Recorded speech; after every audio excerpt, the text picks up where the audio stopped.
He, a successful tycoon, lived in luxurious isolation, haunted by loneliness and a past estrangement from his only safe harbor, his childhood friend.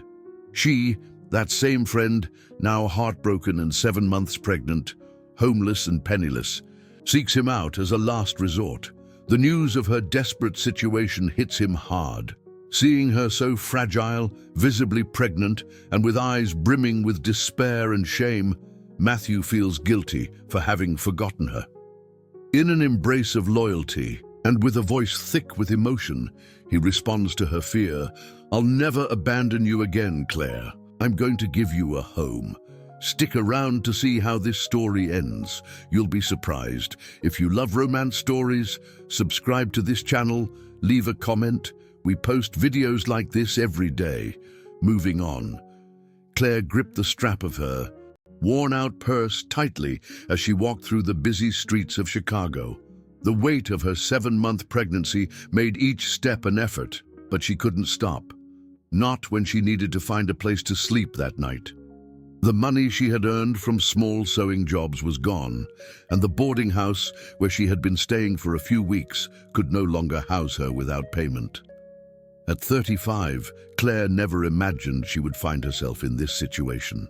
A graduate in education, she had always dreamed of having a family, a stable home, but life had played cruel tricks on her. The relationship with Raphael, who seemed to be the love of her life, fell apart when she discovered she was pregnant. He simply disappeared, taking with him not only her broken heart, but also her savings. Money she had lent him to invest in a business that never existed. Now, sitting on a park bench, Claire watched the people pass by. Rushed executives, happy families, young couples. Everyone seemed to have a destination, a purpose. She touched her belly and whispered to the baby, "We'll make it, honey. Mommy will figure it out." A few miles away, on the 40th floor of an imposing skyscraper in downtown Chicago, Matthew signed multi-million-dollar deals with the same coldness with which he drank his coffee. At 38, he had built a business empire that spanned 3 continents. Mendoza Holdings was synonymous with success and innovation, and he, its CEO, was respected and feared in the corporate world. Matthew looked up from the papers and gazed at Chicago through the bulletproof windows of his office. The city stretched out endlessly, but he felt completely isolated from it. His routine was meticulously planned. Meetings, international trips, social events where he smiled politely at people who only approached him for their own gain. On weekends, he wandered alone through his mansion in the suburbs, accompanied only by the staff who kept his life organized. It had been a long time since Matthew had felt a genuine connection with anyone. The last time was in childhood, with a sweet, smiling, kind-eyed girl who used to play with him in his grandmother's backyard. Claire. He shook his head, pushing the memory away. The past was a luxury that men like him could not afford. His cell. Phone rang. It was Beatrice, his secretary. "Mr. Mendoza, there's a gentleman here who insists on speaking with you. He says it's urgent and that he's known you since you were a child. His name is John Carter." Matthew frowned. John Carter. The name was vaguely familiar. "Send him up." Minutes later, a middle-aged man entered his office. Matthew recognized him immediately. He was the son of the owner of the bakery, where he used to buy sweets as a child, in the neighborhood where he grew up before his family became wealthy. "Matthew," John Carter seemed nervous. "Sorry to bother you, but it's about Claire. You remember Claire, don't you? You were inseparable as kids." Matthew's heart raced involuntarily. Claire. How could he forget? What's wrong with her? John Carter took a deep breath. "She's in a very difficult situation, Matthew. Pregnant, penniless, homeless. Her boyfriend abandoned her and took all her savings. I tried to help, but my situation isn't easy either. I thought of you because I know you were very close, and she always spoke of you with such affection." Matthew felt as if he had been punched in the stomach. Claire, pregnant and helpless. The girl who had once been his only source of true joy was now suffering while he lived in his ivory tower. "Where is she?" His voice came out more hoarse than he intended. John Carter gave him the address of a temporary shelter downtown. For the first time in decades, Matthew cancelled all his meetings for the day. Matthew's black Mercedes looked out of place on those narrow downtown streets. He parked in front of the dilapidated building that housed the temporary shelter, watching through the tinted windows the people going in and out. Beggars, single mothers, abandoned elderly people. A world he had left behind so long ago that he had almost forgotten it existed. He took a deep breath before getting out of the car. His $3,000 Italian suit contrasted grotesquely with the surroundings, causing all eyes to turn to him as he walked towards the entrance. "I'm looking for Claire Santos," he said to the receptionist, a middle-aged woman with tired eyes. "She's in the inner courtyard, helping with the children." Matthew followed the directions and found her sitting on a worn wooden bench, reading a story to a group of small children. Even pregnant, even in simple, worn clothes, she radiated the same sweetness that he remembered from childhood. When Claire looked up and saw him, the book slipped from her hands. "Matthew?" Her voice was barely an incredulous whisper. He approached slowly, as if she might disappear at any moment. Claire stood up with difficulty, her hands trembling. For a moment, they both stood still, observing each other. She saw the powerful man he had become, the impeccable haircut, the confident posture, the watch that probably cost more than she would earn in a lifetime. He saw the fragile woman that his childhood friend had become, but he also recognized the same kindness in her eyes. "John Carter told me about your situation," Matthew said, hating how his words sounded formal and distant. Claire lowered her head, her cheeks flushing with shame. "He shouldn't have bothered you. You have important things to do, I know. Nothing is more important than this." The simplicity of the statement made Claire look up again.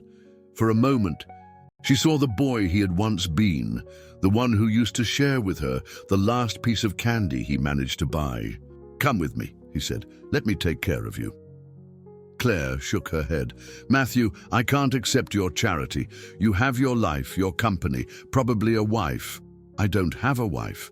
And it's not charity, Claire. It's..." He hesitated, searching for the right words. "It's a debt I owe myself." "A debt? I abandoned you." The words came out loaded with a guilt he had carried for years. "When my family got rich, when we moved to the suburbs, I just disappeared from your life. I never went back to look for you." Claire touched his arm gently. "You were just a kid, Matthew. You didn't have a choice. But I do now." Matthew's offer to take her to his mansion was met with a mixture of gratitude and dread by Claire. She knew that accepting would mean entering a world to which she did not belong, where she would always be seen as the poor friend he was helping out of pity. But, looking around the shelter, thinking about the baby she was carrying, she knew she had no alternative. "Please let me at least try," Matthew insisted. "If you don't feel comfortable, you can leave at any time." Claire agreed, more out of desperation than conviction. The drive to the suburbs was done in awkward silence. Claire watched the landscape, gradually changing through the window, from the cramped streets of downtown to the middle-class neighborhoods, until they reached the high walls and imposing gates of the gated communities. When they entered Matthew's property, she felt as if she were entering another planet. The mansion was stunning, perfectly manicured gardens, a swimming pool that reflected the lights of the house, wide balconies overlooking an artificial lake. Everything was too perfect, too sterile. "You can stay in the suite on the second floor," Matthew said as he led her up the marble staircase. "It overlooks the garden and is very quiet." Claire followed him, feeling smaller and smaller in that grandiose environment. When he opened the door to the room, she almost fainted. The bathroom alone was bigger than anywhere she had lived in recent months. "Matthew, I can't." "You can and you will," he said with a firmness that admitted no discussion. "I'll ask the cook to prepare something special for dinner. You need to eat well for the baby's sake." When he left and left her alone, Claire sat on the king-size bed and cried, not out of relief but out of a complex mixture of gratitude, shame and fear. Fear of getting used to it, fear that he would get tired of her, fear of making a terrible mistake. That night, during dinner served by uniformed staff in a dining room that could accommodate 20 people, the tension between them was palpable. Matthew tried to maintain casual conversations, but Claire responded with monosyllables, clearly uncomfortable. "You don't have to be so tense," he said finally. "Easy for you to say," Claire replied. "You're at home. I don't know what I'm doing here, Matthew." Before he could answer, his phone rang. It was his mother, Helena, with whom he religiously had dinner every Thursday. "Matthew, darling, I heard you cancelled important meetings today. Is everything all right?" The aristocratic voice echoed through the speakerphone. Claire could hear every word. "I'm fine, Mom." "Great. Then I'll see you tomorrow for dinner. I need to talk to you about the Albuquerque family's marriage proposal. Their daughter would make an excellent wife for you." Matthew looked at Claire, who had turned pale. "Mom, at 8, as always. Don't be late." When he hung up, Claire was already getting up from the table. "Now I understand where I fit into this story," she said, her voice trembling. "You have your life planned, your social commitments, a wife being chosen by your family. I'm just a temporary charity case." "Claire, wait." But she was already running up the stairs, leaving him alone in the opulent dining room, realizing that saving Claire would be much more complicated than he had imagined. Claire spent the night sleepless, alternating between silent tears and a dull anger against herself. In the morning, she decided she would leave as soon as Matthew left for work. She couldn't continue being an intruder in his perfectly organized life, waiting for scraps of attention while he planned his future with another woman. She was packing her few clothes when she heard a soft knock on the door. "Claire, can I come in?" It was Matthew's voice. She didn't answer, but he came in anyway, carrying a tray with breakfast. Claire noticed that he wasn't wearing a suit, just casual pants and a simple white shirt that made him look younger, closer to the boy she had known. "Shouldn't you be at work?" she asked without looking at him. "I cancelled the whole morning." Matthew put the tray on the table. "We need to talk about last night." "There's nothing to talk about. I understood my place here perfectly." Matthew approached slowly. "My mother doesn't decide my life, Claire. She never has. But you're having dinner with her today. You're going to hear about this marriage proposal." "I'm going because it's easier than explaining the truth," he admitted, running his hands through his hair. "But that doesn't mean I agree with her." Claire finally faced him. "And what is the truth, Matthew? Why did you really bring me here?" The question caught him off guard. For a long moment he was silent, struggling against words that refused to come out. "Because," he began slowly, "I never could forget you. In all these years, building this life, this company, this persona, you were always there, like a reminder of the only time I was truly happy." Claire felt her heart race, but forced herself to maintain her composure. "That's nostalgia, Matthew, not reality." "Is it?" He stepped closer. "Then why, when John Carter told me you were in trouble, did I drop everything to find you? Why was the first thing I thought that I couldn't let anything bad happen to you?" The words hung in the air between them, charged with a tension that neither knew how to handle. Claire touched her belly unconsciously, remembering her reality. "Matthew, I'm pregnant with another man's child, carrying the child of someone who abandoned me. You can't just—" "I know exactly who you are, Claire, and that doesn't change anything about how I feel." His words hit her like a lightning bolt. For a moment, she allowed herself to believe that maybe, just maybe, there was a chance. But then reality returned. Your family would never accept this. Your mother, your partners, your world. Then to hell with them all.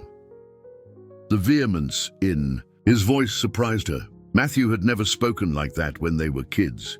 He had always been more restrained, more careful with his words. "What happened to you?" Claire asked softly. "When we were little, you were different. More free." Matthew looked away, and Claire realized that she had touched something deep. "People change," he said evasively. "Not like this, not this much." She approached him. "What happened after your family moved, Matthew?" He tensed, and Claire knew that there was a secret there. Something he carried that explained the almost cold distance he kept from the world. "Matthew," she insisted gently, "you can trust me. You always could." For a moment he seemed about to speak, but then his phone rang. It was Beatrice, his secretary. "Mr. Mendoza, sorry to bother you, but you have an urgent call from headquarters in New York. It's about the merger with the Japanese company," Matthew answered, and Claire watched his instantaneous transformation. The vulnerable man of seconds ago disappeared, replaced by the cold, calculating executive. He spoke in English with an authority she had never seen, making decisions involving millions of dollars with the same ease with which he chose his breakfast. When he hung up, the moment of intimacy had been lost. "I need to go to the office," he said, avoiding her eyes, "but promise me you'll stay, at least until I get back." Claire hesitated. "Matthew, promise," he insisted, and there was something almost desperate in his voice that she couldn't ignore. "Okay, until you get back." After he left, Claire wandered through the empty mansion, feeling like an intruder in a museum. She ended up in the library, impressed with the collection of books. She was leafing through a volume of poetry when she found a photo being used as a bookmark. It was a faded image of two boys, Matthew, whom she recognized immediately, and another boy a little older, with a radiant smile. Both were wearing school uniforms and seemed extremely close. Claire turned the photo over and read the inscription. "Matthew and Gabriel, brothers forever, 1995. Gabriel. Matthew had never mentioned a brother, not even when they were children. Claire frowned, trying to remember. Matthew's family had always been small, just him, his parents, and his grandmother. There was never any mention of Gabriel, but the photo was unequivocal. There was a deep connection between the two boys, evident in their smiles and the way they were embraced. Where was Gabriel now? And why had Matthew never spoken of him? Claire put the photo back in the book, but she couldn't get it out of her head. There was a mystery there, something that explained Matthew's emotional isolation, his difficulty in trusting people. When he got back, she would ask the right questions. Because pregnant or not, abandoned or not, Claire still cared too much about that man to let him carry his secrets alone. Claire was making tea in the kitchen when she felt the first contraction. Initially, she thought it was just the usual discomfort of late pregnancy, but when the pain intensified and repeated minutes later, panic set in. It was too early. There were still almost 2 months until the birth. She tried to call Matthew, but it went straight to voicemail. He was in a meeting with the Japanese investors. Claire tried to calm down, walking around the house, but the contractions became more frequent and intense. When she felt a warm liquid running down her legs, she knew she couldn't wait. With trembling hands, she called 911 and then tried Matthew. Again. This time she managed to speak to Beatrice. "It's urgent," Claire gasped between one contraction and another. "I'm going into premature labor." Matthew received the message in the middle of a crucial presentation. Without hesitation, he interrupted the meeting, ignoring the shocked looks of the Japanese executives who had flown halfway around the world to be there. "The meeting is adjourned," he announced, already heading for the door. "Mr. Mendoza," one of the investors protested, "we're talking about $400 million. And I'm talking about the life of someone I love," Matthew retorted, paralyzing the entire room. He arrived at the hospital at the same time as the ambulance. He saw Claire being wheeled out on the stretcher, pale and scared, her hands protectively over her belly. When she saw him, her eyes filled with tears of relief. "Matthew," she whispered, reaching out her hand. He took her hand and didn't let go. During the next 14 hours of complicated labor, he remained by her side, ignoring the incessant calls from the office, the furious investors, his mother demanding explanations. "You don't have to stay," Claire murmured during a pause between contractions. "I know you have important things." "Nothing is more important than you and this baby," he replied, kissing her sweaty forehead. The birth was difficult. The baby was in an awkward position, and for a scary moment, the doctors considered an emergency C-section. Claire was exhausted, almost without the strength to continue. It was then that Matthew did something that surprised everyone, including himself. "Look at me, Claire," he said, holding her face in his hands. "Remember when we were kids, and you taught me not to be afraid of the dark? You said I was stronger than I thought. Now you're the one who needs to be strong, for me, for us." His words gave Claire the strength she needed. With one last effort, she brought into the world a small but healthy baby girl who cried vigorously as soon as she was born. "She's perfect," Matthew murmured, tears streaming down his face as he watched the child in Claire's arms. "Absolutely perfect." "Do you want to hold her?" Claire asked, still panting but smiling. With trembling hands, Matthew held the newborn. At that moment, something broke inside him. All the barriers he had built, all the coldness he had cultivated, crumbled. He looked at that tiny child and knew with absolute certainty that he would protect both of them with his life. "What are you going to name her?" he asked. "Helena," Claire replied. "After your grandmother, she was always kind to me." Matthew was too emotional to speak. When he finally could, his voice was hoarse. "Helena Mendoza has a beautiful ring to it." Claire stared at him, surprised.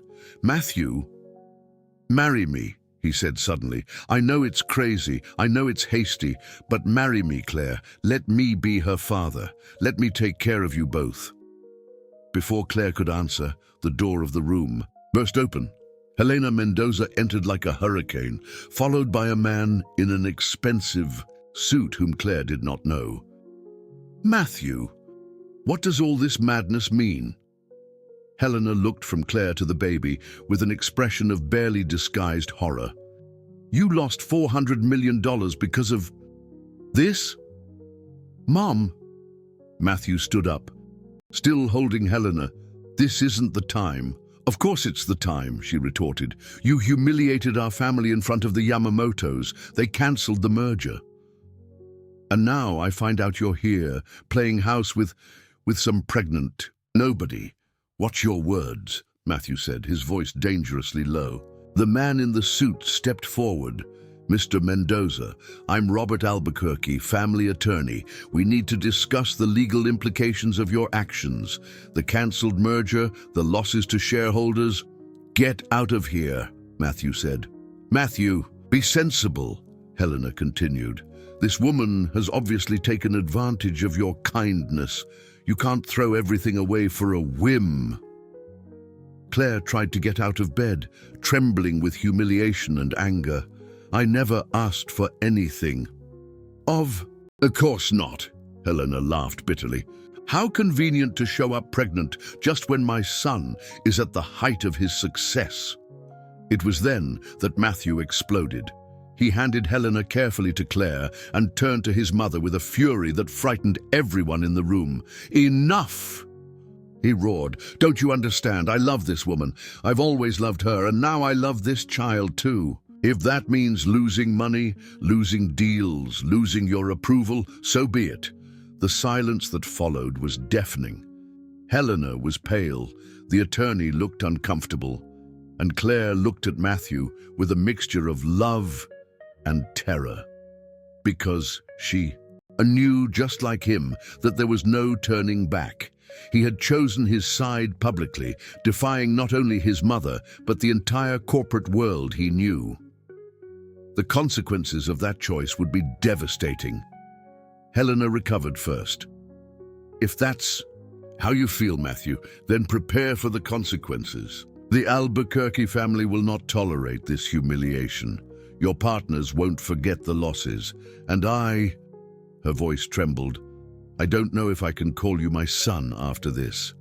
She left, followed by the attorney, leaving a heavy silence in the room.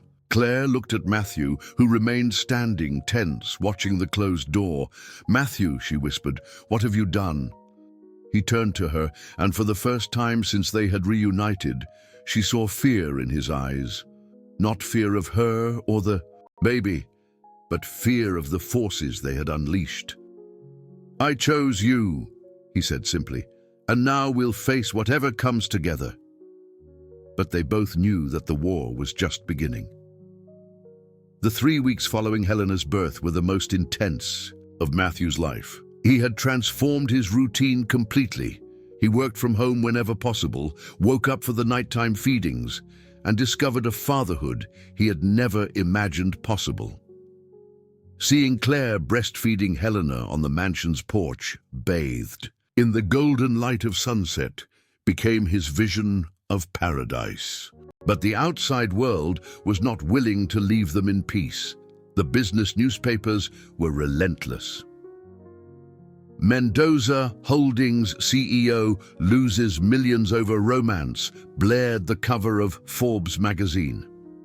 Social media was seething with speculation about the mysterious woman who had bewitched one of the country's most powerful businessmen. Matthew tried to shield Claire from the headlines, but she eventually found out.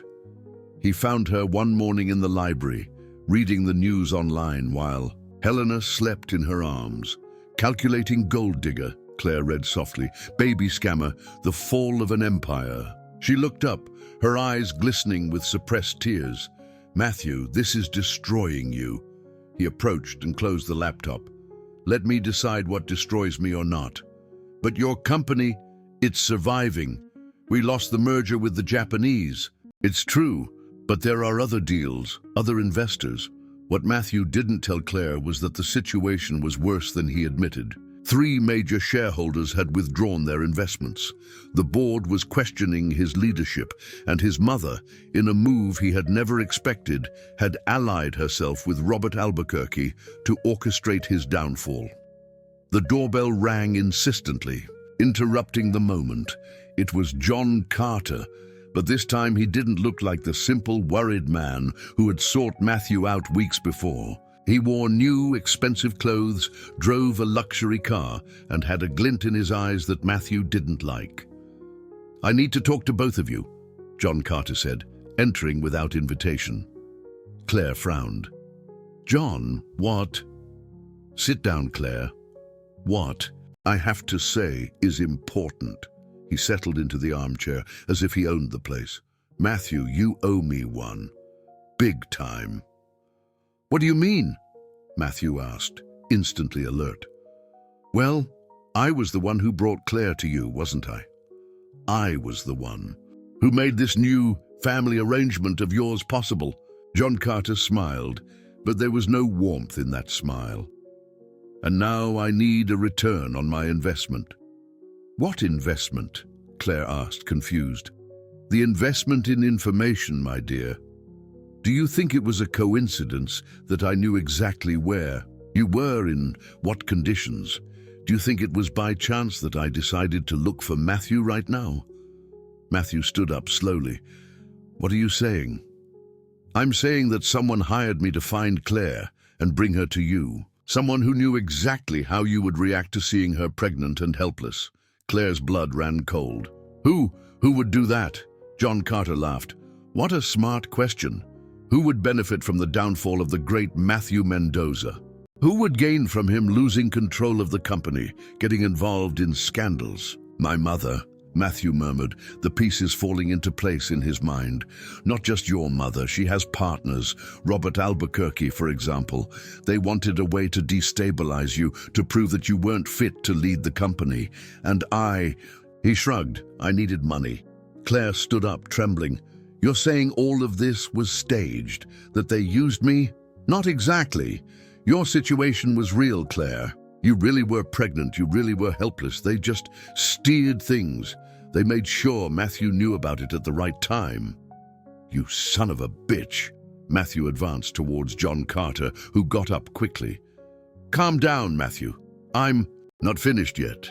He took his cell phone out of his pocket. Because, see, now that I've fulfilled my part of the original agreement, I've received a new offer, much more lucrative. What offer? Robert Albuquerque offered me $5 million to publicly expose this whole scheme, to tell the press that it was all a setup, that Claire is a hired actress, that the baby isn't even hers, that it was all an elaborate con against you. Claire felt her legs give way. But that's a lie. Of course it is, but who's going to believe it? Especially when I show the pictures I took of you at the hospital, the videos of the house, all the documentation I've collected in the last few weeks. Matthew realized the trap. John Carter had been planted not only to bring him and Claire together, but to document their entire relationship, to have enough material to destroy both of them when it was convenient. What do you want? Matthew asked, his voice dangerously low. 10 million, John Carter replied without hesitation. Half now, half in 6 months. In exchange, all the documentation disappears, and I disappear too. And if I don't pay? Tomorrow morning, all of Chicago will know that the mighty Matthew Mendoza was the victim of an elaborate con, that he fell for the tears of a pregnant gold digger. Your reputation will be destroyed, your company in tatters, and Claire... He looked at her with disdain. Claire will be seen as the biggest scammer of the decade. Claire was holding Helena, who had woken up and was crying as if she sensed the tension in the room. Matthew, she whispered, don't pay. It's not worth it. I can handle the consequences. You can't handle it, John Carter retorted cruelly. A woman alone with a baby, penniless with a destroyed reputation. You have no idea what a living hell that will be. Matthew looked at Claire, then at Helena, finally at John Carter. In his mind, he calculated quickly. 10 million was a lot of money, but not impossible. However, giving in to blackmail meant living forever under threat. You have until 6 o'clock tomorrow evening, John Carter said, heading for the door. After that, the show begins. When he left, Claire collapsed on the sofa, sobbing. Matthew, I'm so sorry. I never knew, never imagined. He knelt before her, holding her face in his hands. I know, none of this is your fault. But it is. If I hadn't shown up in your life, then I would still be an empty man living in a gilded cage, he interrupted. Claire, you and Helena are the best thing that's ever happened to me. Even if all this started as a setup, what we've developed is real. What I feel for you is real. She looked into his eyes and saw the truth there, but she also saw the fear. Because they both knew that, regardless of how much they loved each other, the world was conspiring to separate them. What are we going to do? She asked. Matthew was silent for a long moment, thinking. When he finally spoke, his voice was filled with a determination that she wasn't sure whether it frightened or reassured her. We're going to fight, he said simply, no matter what it costs. But as he hugged Claire and Helena, Matthew couldn't help but think that maybe it was already too late. The forces against them were too powerful, had too many resources, and knew all their weaknesses. And the worst thing of all was that now they knew they had been manipulated from the start turning even their most precious memories into a source of doubt and pain. Matthew didn't sleep that night. He stayed on the porch, watching Claire and Helena sleep in the room through the open door, trying to find a way out that wouldn't destroy everything they had built. At 5 in the morning, he made a decision that he knew could cost him everything. He called John Carter. "I've changed my mind about your proposal," he said when the blackmailer answered. "Good, Matthew. I knew you'd be sensible. I want to meet you alone at the office at 7 in the morning. Are you bringing the money? I'm bringing a counteroffer." Matthew arrived at the office before dawn. When John Carter arrived, he found him behind the mahogany desk, impeccably dressed, as if it were just another normal business day. "Where's the money?" John Carter asked bluntly. "There's no money," Matthew replied calmly. "There's something better." He slid a folder across the desk. John Carter opened it and paled. "Interesting photographs, don't you think?" Matthew commented. "You entering the hotel with Councilman Campos's wife. You leaving the motel together on the south side. The bank. Statements showing the deposits she made into your account. How did you really think I'd come to this meeting unarmed? I've had the best investigators in the country working for me for years." Matthew leaned back in his chair. "I imagine how Councilman Campos would react to knowing that his wife not only cheats on him, but also finances her lover with his money." John Carter tried to maintain his composure, but his hands were trembling. "This doesn't change anything. I can do what? Expose the setup? Sure you can. And I can expose you as a blackmailer, adulterer, and extortionist. Let's see who the public opinion is going to believe." For a moment, John Carter seemed defeated, but then his cell phone rang. He looked at the screen and smiled maliciously. "Looks like you're too late, Matthew." "What do you mean?" Robert Albuquerque decided to speed up the timeline. "The interview is going to air in an hour." Matthew's blood ran cold. "What interview?" "Turn on the television and find out." Matthew grabbed the remote control with trembling hands. On the screen, the logo of the country's leading morning news program appeared. The host, Sandra Morales, known for her investigative reports, appeared with her usual serious expression. "Good morning. In our next story, an exclusive investigation into one of the most powerful businessmen in the country. Documents exclusively obtained by our team reveal a scheme of manipulation and exploitation that may have cost shareholders of Mendoza Holdings millions." Matthew felt the world collapse around him. Starting at 9 o'clock, you'll hear the complete confession of a man who claims to have been hired to stage a con against Matthew Mendoza, CEO of Mendoza Holdings. And more, the woman who was allegedly used in this scheme may not even be who she claims to be. John Carter was beaming. "Robert decided he couldn't trust you to pay, so he changed his strategy. Now, in addition to the 10 million he promised, I'm also going to appear on TV as the hero who exposed the scheme." Matthew turned off the television and faced John Carter. "You don't know what you've just done." "Yes, I do. I've just become very rich. You've just signed the death warrant of an innocent woman and a baby." For the first time, John Carter seemed to hesitate. "Claire will be fine. She's smart. She'll manage." Claire will be destroyed publicly, persecuted by the press, hated by the entire country, penniless, without support, with a child to raise. Matthew's voice was filled with an icy fury. "And you did it for money!" Matthew left the office and rushed home, but it was already too late. When he arrived at the mansion, he found Claire in the living room, pale as a ghost, holding Helena against her chest while watching television.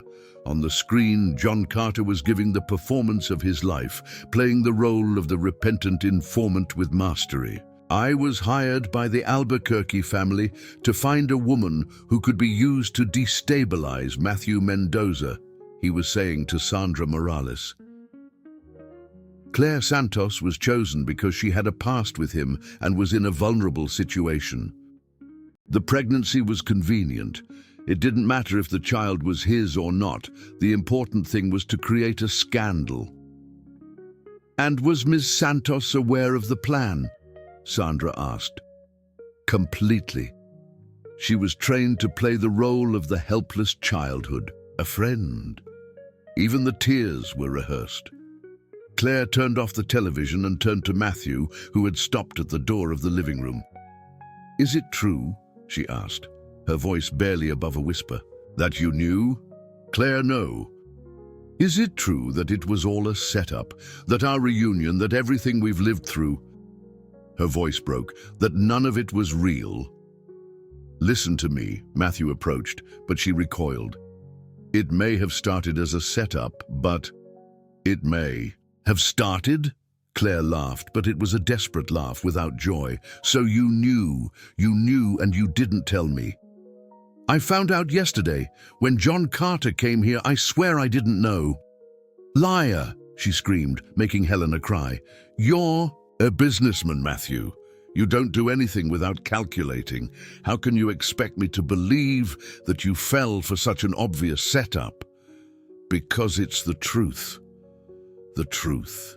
Claire shook her head, tears streaming down her face. "The truth is that I was an idiot who believed that someone like you could really love me, who believed that this all wasn't a cruel joke." "Claire, please." "No!" She stood up, still holding Helena. "I can't listen to your lies anymore.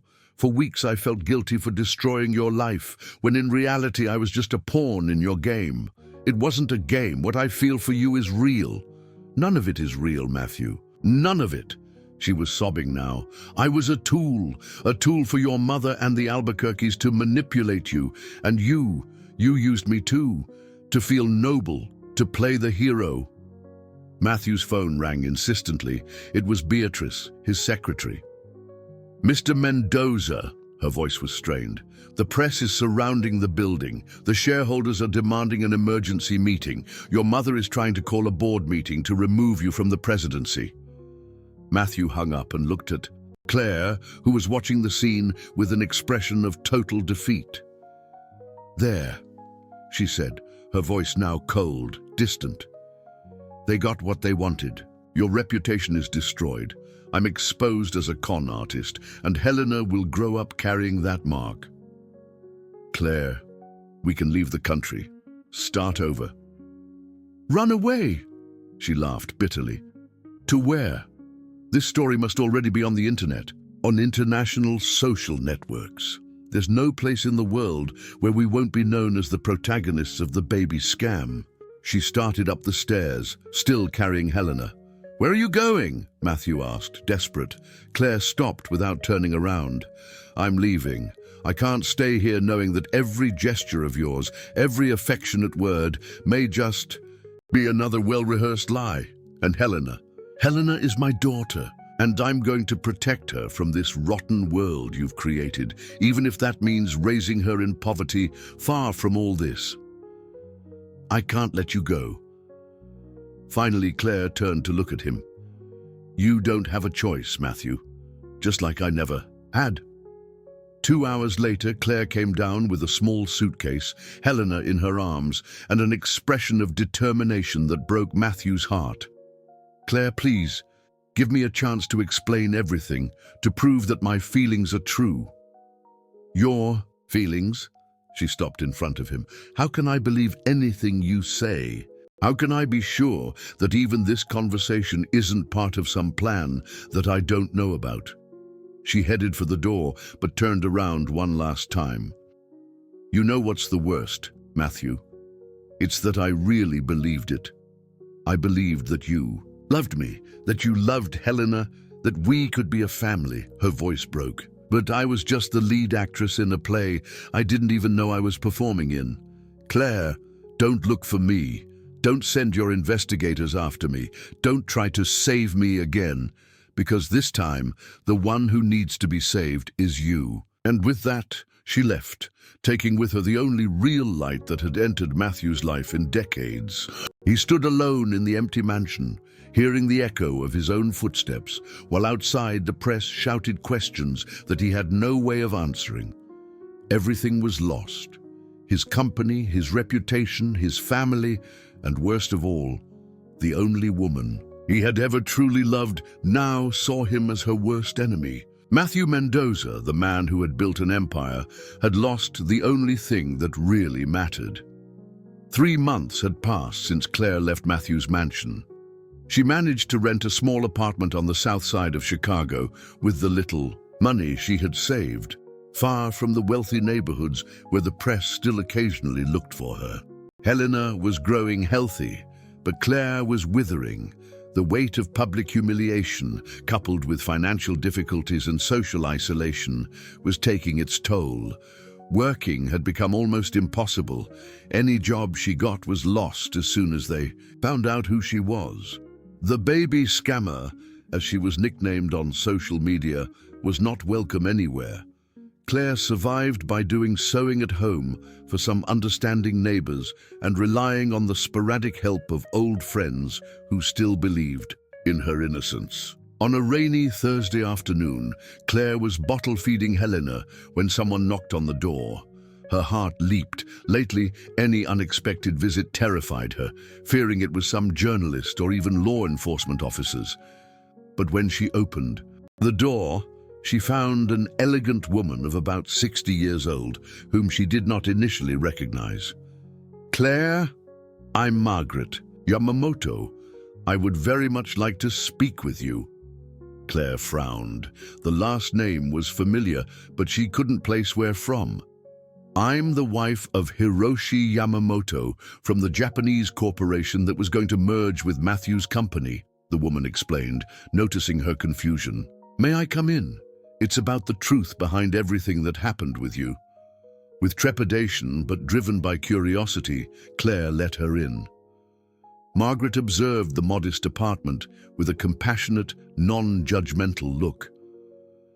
"First thing you need to know," Margaret said, sitting on the worn sofa, "is that my husband never cancelled the merger because of your relationship with Matthew."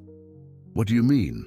"The merger was cancelled because we discovered irregularities in the accounts of Mendoza Holdings. Someone had been systematically embezzling money for years, and that someone used your scandal to cover up the embezzlement." Claire felt her heart race. "Who?" "Robert Albuquerque. He had privileged access to the accounts as the family attorney, and he had been transferring amounts to shell companies overseas." Margaret pulled a folder out of her bag. "I have here copies of all the documents that our auditors found." Claire flipped through the papers with trembling hands. They were bank statements, international transfers, fake contracts, all pointing to a corruption scheme much larger than she could imagine. "Why are you showing me this?"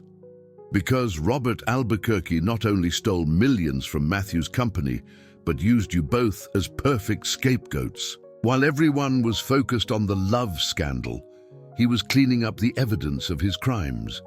Margaret leaned forward. "Claire, you and Matthew were victims of a much more sophisticated manipulation than you imagined. John Carter wasn't hired just to bring you together. He was hired to document every moment of the relationship so that, at the right time, everything could be used to divert attention from the real crimes." "But why are you telling me this? Why didn't you go straight to the police?" "Because Robert has powerful connections. Judges, prosecutors, politicians. He covered his tracks very well in the US. But he made a mistake. He used American banks for some transactions," Margaret smiled, "and my husband has influence in the United States." Claire felt her head spinning. "So Matthew never knew about the plan, at least not completely. He may have suspected some things, but his reactions were genuine. Our investigators confirmed that." Tears began to stream down Claire's face. 3 months believing that everything had been a lie, that Matthew had participated in the farce from the beginning. There's more, Margaret continued. We discovered that Helena Mendoza, Matthew's mother, wasn't fully aware of Robert's scheme. She really wanted to keep you two apart because she feared for the family's reputation, but she didn't know about the financial crimes.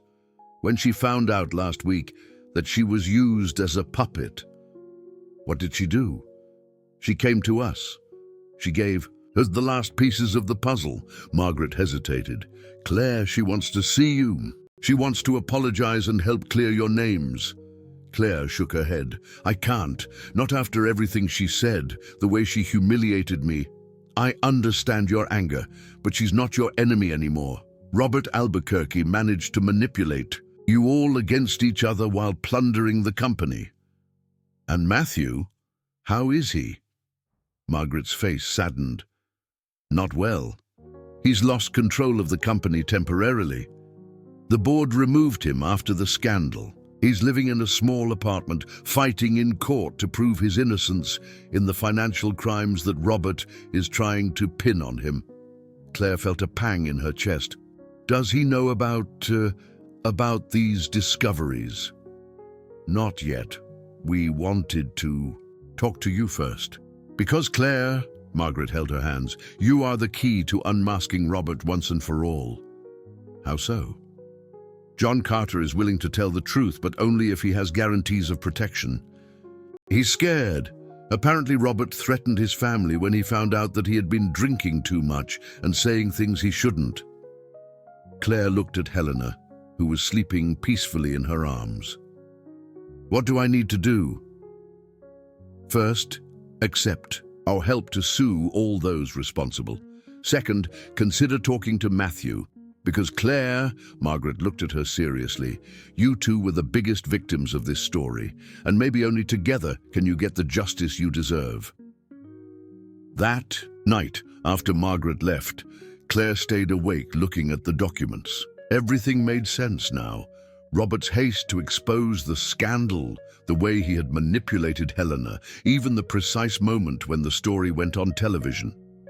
She picked up the phone several times, thinking of calling Matthew, but always gave up. The pain of separation was still too strong, as was the humiliation of having been used by all sides. But when Helena woke up for her middle-of-the-night feeding and looked at her with those big, trusting eyes, Claire made a decision. She wouldn't do it just for herself and Matthew. She would do it for Helena. Her daughter deserved to grow up, knowing the truth, not carrying the mark of a lie that had destroyed so many lives. The next morning, Claire called Margaret. I accept your help, and I want to talk to Helena. Are you sure? Claire looked out the apartment window, watching the city wake up to another day.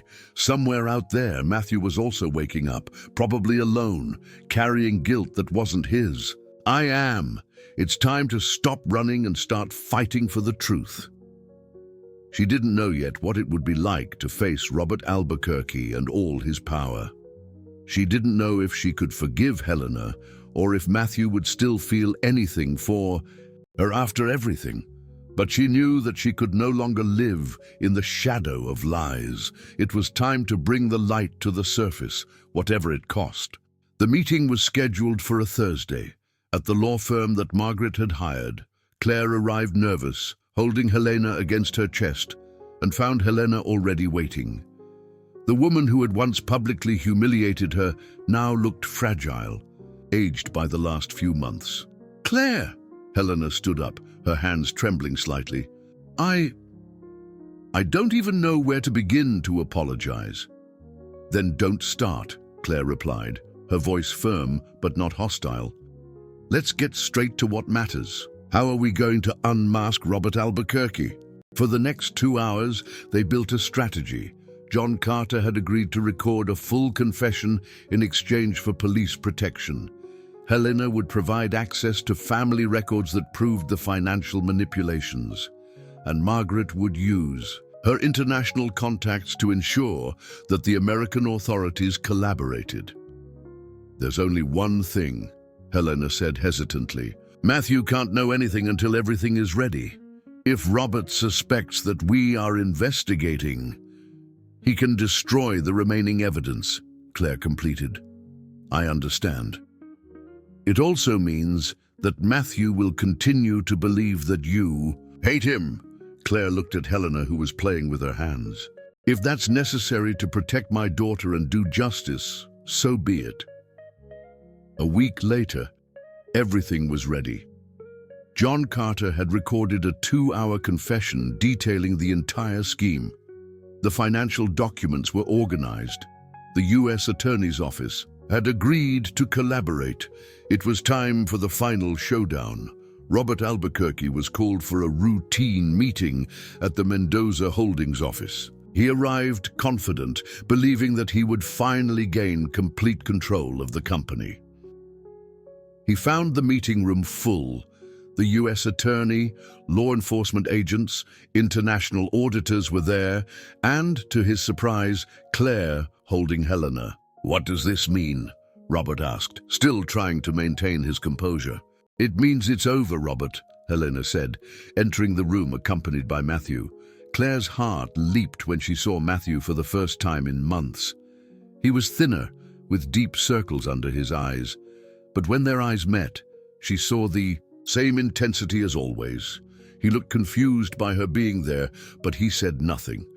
"Mr. Albuquerque," the U.S. Attorney began, "you are under arrest for the crimes of fraud, racketeering, money laundering, and defamation, all documented and confessed by your accomplice, John Carter. This is ridiculous." Robert tried to get up, but the police officer stopped him. "You can't prove anything." "Yes, we can." Claire spoke for the first time, her voice clear and firm. "We have recordings of you instructing John Carter on how to manipulate me. We have the bank statements of all the embezzlements. We even have the emails where you plan to use my relationship with Matthew to cover up your crimes." Robert looked around the room, realizing that he was cornered. "You don't know who you're messing with. I have contacts, influence." "Had," Helena corrected. "Your contacts are already distancing themselves after the American authorities began investigating the offshore accounts." As Robert was led away in handcuffs, Claire finally allowed herself to look directly at Matthew. He approached slowly, as if she might disappear at any moment. "You always knew?" he asked, his voice hoarse with emotion. "I found out a week ago. Margaret Yamamoto came to me with the evidence. Why didn't you tell me?" "Because we needed to protect the evidence, and because—" She hesitated. "Because I didn't know if you still wanted me in your life after everything." Matthew reached out hesitantly to touch Helena's face. The baby, now almost 6 months old, smiled at him as if she recognized him. "She's grown so much," he murmured. "Matthew," Claire took a deep breath, "I need you to know that everything I felt for you was real. Every moment, every word, every tear, even discovering that it started as a setup. What we experienced was true." "I know," he replied, finally looking into her eyes, "because I felt it too.